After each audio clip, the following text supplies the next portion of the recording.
Tomorrow night is the solstice, and I am going to share with you kind of a simplified version of the ritual that I enact for the winter solstice.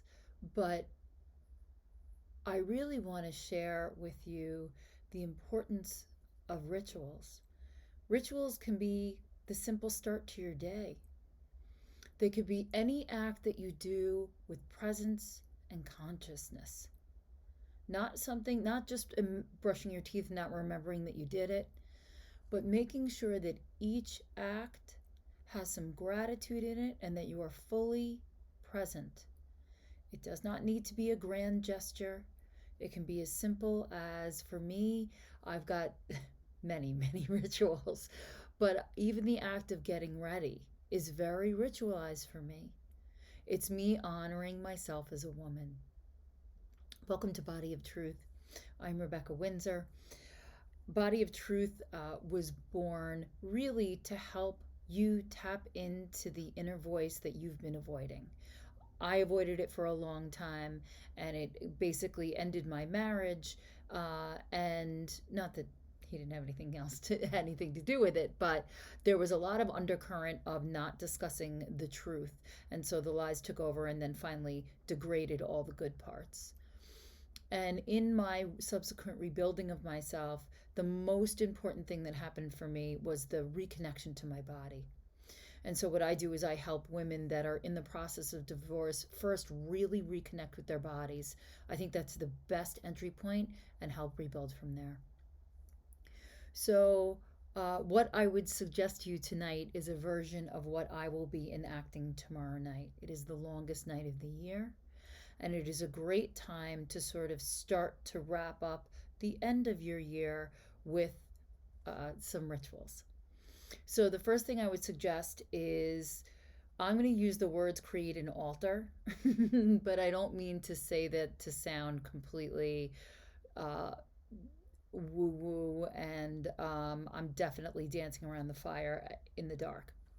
I'm not going to tell you I'm not going to do that, but I'm not going to say that I'm going to do that. So all I mean is you gather some items that are precious to you, photographs, any items that you have, that's those tokens that you hold on to, anything that has great meaning to you, and amass them. And I'll give you a thought that I really, myself, as someone who is very earthly, I always include the elements of earth, air, fire, and water. And if you really feel drawn to one of those elements, I encourage you to include that as well. So now you've created an area, and obviously you want that area to be kind of like maybe an area that you don't use all the time, that you're consecrating for this space. If it can be outside, all the better. But even if it's inside, you might want a sage or whatever you do, just to kind of allow yourself to feel that your space has been purified and renewed and is ready for you to make kind of this sacred time for yourself. So the first thing I would ask is that ideally within the entire house, but you may not be alone, is that you darken every light. Put a towel at the door if there's lights outside. Make the room as dark as possible. If you're going outside, wait until the sun is completely set. That's not so hard this time of year. And sit in the darkness. And what I would offer is the time to think about what you want to release. What do you want to let go of? What still has its fingers in you that you know no longer serves you? Think about what it is. Feel it digging in really hard, and then think what it would be like if it was gone, if that weight was just shrugged off. The next step is to bring in the light. So if you have a candle, which I definitely recommend for as part of your altar if I didn't mention that, light your candle and now start thinking about what you want to bring in. What do you want to have come into your life? What do you want more of? What do you want to embody yourself? Do you want to be a little more light? Do you want to be a little more easygoing? Do you want to take things more seriously? Any and all things are welcome, but consider them and make a promise to yourself. Just a couple of things. Don't make it too complex. Don't make it goal oriented. That's not what this is about.